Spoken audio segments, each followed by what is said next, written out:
We thought technology gave us freedom, but instead, it gave us terms and conditions.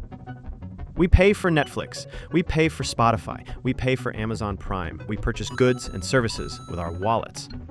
But for everything else, our freedom, our time, our identity, we pay with our souls. Technology promised liberation, but instead it tethered us like never before.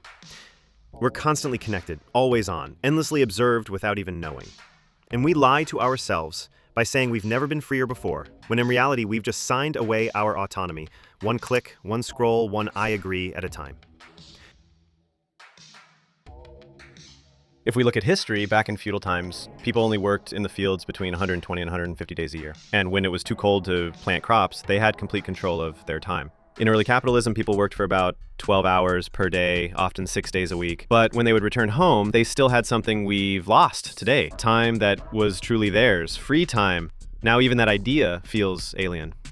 Most of us can't go an hour without our phones. We don't just check them. We have begun to live our lives through them. We were told to be individuals, to express our identities, our uniqueness, and we did. Remember the old liberal idea, a man's home is his castle? That idea came with a kind of invisible fence, one that separated our private selves from the outside world. It was a space where you could be you, with all of our quirks, desires, and contradictions. That fence today has collapsed. It has collapsed because the same companies that encouraged us to be ourselves are now watching us like predators. Be authentic, they say, while tracking every move, every mood, every thought. Young people applying for jobs obsess over which version of themselves to show online. A tweet, a TikTok, or an Instagram photo could define their future, because employers are watching too. So late at night, lying in bed, phone glowing in their hand, they're not merely scrolling, but rather working, curating, producing the self they think the world wants to see. We aren't liberal individuals anymore. We can't even pretend to be. We've all become content creators of the self. And the worst part is that this isn't some dystopian sci-fi future. It's already here. And many of us don't see it because we have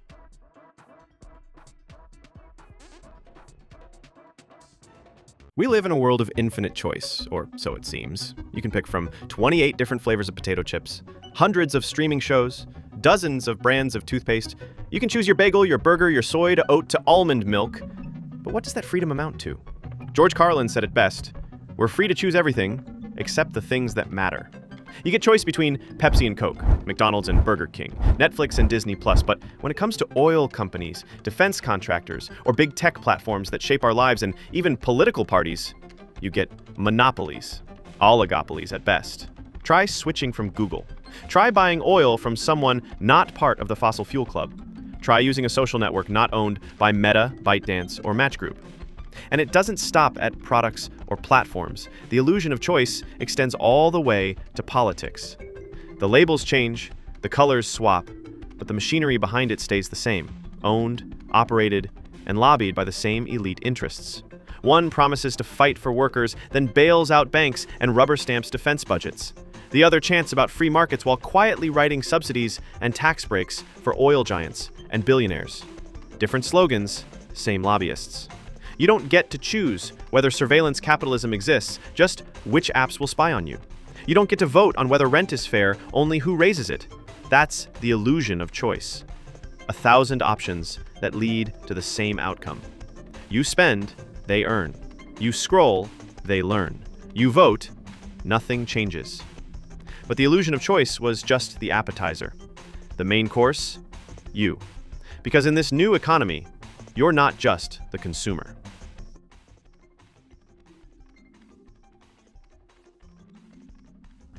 Algorithms don't just track what we do.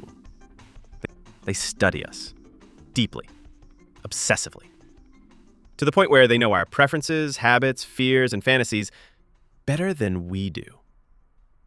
And once they learn everything about us, they don't stop at prediction. They move into persuasion. They don't wait for us to want something. They create the want. By analyzing our past behavior, they infect our present with desires carefully engineered to keep us watching, scrolling, clicking, and most importantly, spending. They are taking our attention and turning it into a product, a commodity, sold to companies desperate for our eyes, our impulses, and our predictable responses. Those companies pay for the privilege of access. They don't own the platforms. They are nothing more than renters in this new, degenerated form of capitalism. That cost gets passed on to us. But not only with the prices we pay, but perhaps even more importantly, in the loss of our autonomy. This is no longer a simple exchange. It's a system where existence itself has been monetized. Everything is a subscription now. Streaming, communication, storage, even basic human interaction. But it goes further, into areas we don't even see. Into identity, into emotions, into desire itself. We used to own things. Now we lease access. We rent music. We rent friends through platforms. We rent visibility online. We rent relevance. We rent belonging. And in the background, someone is collecting that rent, not through effort or creativity, but through control. Control of the digital infrastructure that now mediates our lives. The most profitable companies in the world are no longer building products, they're building dependencies. Making sure we can't communicate, we can't socialize, we can't work, or even express ourselves without passing through their gates. So we pay. Not always in dollars, sometimes in time, sometimes in privacy, sometimes in attention, but always in control. What used to be freedom, the ability to choose, to disconnect, to be left alone, has become just another tiered service with terms and conditions. People used to worry about Big Brother, about being watched, about surveillance states, cameras on every corner. But today, something far more insidious is happening. We're not just being watched, we're being owned. These algorithms, and the people who control them, know more about us than our friends do, more than our families do, more than we know about ourselves. And that's not even the scariest part. The real danger isn't just what they know, it's what they own. Our digital identity, our habits, our fears, our desires. Every click, every swipe, every late-night search is recorded, analyzed, and repurposed. Artificial intelligence doesn't just observe you. It shapes you. The algorithm learns what you like, and then trains you to like more things that benefit its owners. This isn't an accident. It's a business model. We've entered into a relationship, one we never truly consented to, where our thoughts, our attention, even our behavior are molded for someone else's gain. Why? Because it's easy. Because the tools are convenient. Because life is just a bit smoother when we use them. And in return, we slowly give up our freedom of thought. And behind this subscription model stands a new ruling class. Not kings, not politicians, but platform owners. Once upon a time, we thought that the internet was a force of decentralization, a space of freedom and opportunity. And while the internet itself is not owned by any single entity, its infrastructure and services are full of monopolies that have been turned into gatekeepers that transform the system into something else entirely. This didn't destroy capitalism, at least not yet, but it did change it in a way that still serves capital but leaves most people behind. In the past, wage workers in the middle class were once on one side and business owners, even small ones, on the other. But now, both of these once opposed sides depend on digital infrastructure controlled by a handful of powerful corporations. These gatekeepers sit between them and extract value from both sides because the system is designed to profit from them all. They own the platforms, the networks, the infrastructure, and the algorithms that run on them. To understand how we got here, it helps to look back. Under feudalism, all power, economic, political, cultural, came from land. If you owned land, you controlled society. Everyone else, peasants, workers, tradesmen, labored on that land and paid rent to survive. Then came capitalism, which replaced land with machines, rent with profits, and power shifted to those who owned industry. Profits came not from owning space, but from producing things and innovating. That system, with all its flaws, built the modern world. But today, a new form of control is taking hold. The tools of economic power no longer sit in land deeds or factory floors. They exist in code, in algorithms, in the very devices we can't imagine our lives without. The owners of this infrastructure don't just run companies, but oversee powerful systems that can modify behavior, shape public opinion, direct commerce, and extract wealth at global scale. Their power isn't just financial, it's behavioral. And users, regular people posting reviews, watching videos, sharing playlists, are in a way working for them too, unknowingly. Every time they interact with these platforms, they are building wealth for platform owners without ever receiving anything in return. We once labored with our hands, now we labor with our attention. And the people who profit from that labor, the new lords, don't need to shout, command, or conquer. They just need you to keep scrolling. The most effective form of control isn't forced, it's chosen. It's the kind of prison you decorate yourself, with sleek apps, instant recommendations, one-click checkouts, and AI-curated playlists. We think we're just having fun, watching Netflix, sharing memes, posting outrage on Twitter. But make no mistake, this is labor, unpaid, unrecognized, and constant. It's not just factory workers in Amazon warehouses who are wired into the system following digital commands. It's everyone. Every online interaction, every review, every search, every swipe feeds the algorithm whose only purpose is to generate unimaginable wealth for those at the top. The platforms that dominate our digital lives, Amazon, Alibaba, Deliveroo, Spotify, connect buyers and sellers, but also take a massive cut of every transaction. Up to 40% of what you pay for a book, a meal, a bicycle doesn't go to the producer, or even the business you bought it from, but to the platform owners, simply for allowing the exchange to happen on their turf. And most of us accept this. Willingly. When we feel outrage about injustice, we go to Twitter and post about it. When we seek comfort or entertainment, we scroll endlessly. We accept Spotify's music suggestions and Google's restaurant picks, thinking they're made just for us. And maybe they are. But once these algorithms learn enough about us, they begin training us, steering our attention, shaping our preferences, and reinforcing behaviors that serve not ourselves, but the system. In other words, we volunteer to do this, and that's what makes it so effective. There are no chains, no guards, no violence. Only convenience. Only tools we've come to love and can't live without. But the real question isn't whether we should use technology. It obviously makes our lives much easier. It's who owns it, who benefits from it, and what happens to the world when all the tools of modern life, communication, commerce, culture, are controlled by a handful of corporations. What happens to society when power is this concentrated? What happens to the environment and our limited resources when systems optimized for profit are allowed to operate unchecked? What happens to us, our freedom, and our collective future? Because if the tools of freedom are privately owned, then freedom itself becomes a subscription service, one we can't afford to miss, but one we'll never truly own. This didn't begin with politics or even ideology. It began with a great invention, the iPhone. The iPhone wasn't revolutionary because of its hardware. Its camera was decent, its screen was sleek. But what changed everything was the App Store. Steve Jobs had the foresight not just to build a device, but to build a platform. When Apple launched the iPhone, it came with just a few apps of its own. But Jobs made a bold move. He invited third-party developers to create their own apps on the Apple Play Store. And users could only access those apps through Apple's ecosystem. Not on a Samsung, not on a Nokia.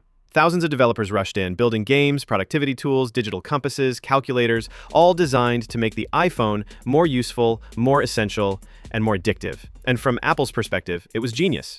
Thousands of people working for free, creating content that made the iPhone indispensable. And in return, Apple charged up to 30 to 40% on every transaction, both from users and the developers themselves.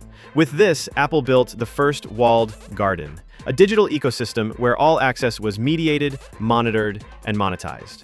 Others followed fast. Google launched the Play Store, Amazon created AWS, Facebook invited businesses, media, and creators in, only to make them pay to reach the very audiences they themselves had built. Microsoft built the operating system for society itself, through Azure, allowing it to store data and govern access, identity, and behavior across governments, businesses, and classrooms. And then came Elon Musk. When Musk bought Twitter, many dismissed it as a billionaire tantrum, but there was a clear logic beneath the chaos.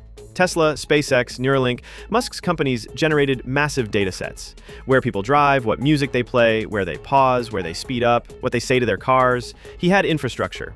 He had data. But he didn't have a user interface, a daily touch point with millions of people. Twitter was that missing link, a direct connection to human attention, behavior, emotion, influence. He didn't buy Twitter to make it better. He bought it to integrate it into his empire of products, payments, AI, and automation, to make his system inescapable. Twitter was destined to become the ultimate control panel that will allow Tesla to become an entire ecosystem, much like Apple, Google, Amazon, and Microsoft. But to understand how these tech platforms became so powerful, so central, so unavoidable, we have to rewind again. Before the platforms ruled attention, they had to be built. If you want to understand how we got here, to a world run by platforms, subscriptions, and digital landlords, you have to go back to 2008 and the global financial crisis. The modern digital order was launched on the wreckage of old finance and the backs of ordinary people. After the Western banking system collapsed, governments faced a choice: let failing banks and financial institutions collapse and use the crisis as a chance to restructure the economy, or stabilize the system by rescuing the very institutions that caused the crash. Unfortunately or not, the Western leaders chose to save the banks by printing staggering sums of money. Between 2009 and today, roughly $35 trillion was created to refill the financial black hole left by reckless bankers. It was, in simple terms, socialism for bankers, austerity for everyone else. While this money flowed freely into financial markets, ordinary people were told to tighten their belts. Across the Western world, public services were cut, wages stagnated, social programs were slashed, infrastructure investment dried up. Despite claims by President Obama that a stimulus was underway, austerity dominated, especially at the state level. Central banks around the world kept interest rates at zero for years to make borrowing cheap and to encourage spending. But old-school capitalists, the ones who built factories and produced goods, didn't want to invest. Why would they? The public had no money to spend. The middle and working classes were broke. There was no profit in building cars or electronics for people who couldn't afford them. So instead, corporations borrowed cheap money and bought back their own shares. And this isn't a conspiracy. We can just go back to the annual reports of Apple and Amazon and notice that prior to the GFC, these companies were still expanding rapidly, but had no long-term debt. And we can also see it in lending data. After the crisis, lending to small businesses dropped sharply by tens of billions of dollars and remained well below pre-crisis highs for years. By 2012, total small business loans were still around 20 to 30% below 2007 levels. On the other hand, lending to large and medium-sized firms rebounded faster post-crisis, becoming a larger share of total loans. In other words, this created an environment of cheap debt, but only for large corporations, and they invested those money in the safest investment, their own shares. This way, they kept inflating stock prices without producing anything real. Bonuses were tied to share prices. Profits didn't matter as much as before. Only appearances did. And that's why, while society was being gutted, stock markets soared. A bizarre moment in history, the Everything Rally, where prices went up even as lives went down. And as stock prices rose, market capitalizations of companies increased as well. And this allowed them to get even more cheap loans and invest, not in factories, but in digital infrastructure. Apple, Google, Amazon, Facebook, and Microsoft used the cheap money not to build society, but to digitize it, to create platforms that would lock people in and reshape how value is created, captured, and distributed. And so what might have otherwise been a slow evolution into the digital age became a violent acceleration. This new digital economy, one that watches, extracts, and monetizes behavior, would have come eventually. But the way governments handled the financial collapse ensured it came faster, bigger, and less democratically than anyone expected. The financial system was rescued. But what emerged was a redesign of society as we know it. Propaganda hasn't disappeared. It has evolved. In the 20th century, Joseph Goebbels, Hitler's propaganda chief, laid out the strategy. Control all media. Build a big lie from fragments of truth and repeat it until everyone starts thinking it's true. That was the formula for mass persuasion in a broadcast age. And today, the same formula still works, but now it's powered by algorithms instead of men in uniforms. The fragments of which today's big lie is built are: 1. You have more choices than ever. True, when it comes to bagels, apps, shows, and emojis, but false where it matters most. Energy, healthcare, communication, political options, economic systems. Those are dominated by monopolies. 2. You are the customer. True, you do pay for services. But also, you are the product. Your data, behavior, and attention are sold in real time to advertisers and brokers. 3. These tools make your life easier. True. Google Maps, Spotify, all the different AI tools are undeniably useful, but they also reshape your desires, feed addiction loops, and reduce autonomy in subtle but powerful ways. And the big lie is that you are free. These fragments work because they are partly true, but when stitched together and repeated across your feed, devices, and social environments, they form a coherent illusion, a digital world where you're free, when you're actually being curated, tracked, and sold in real time for someone else's gain.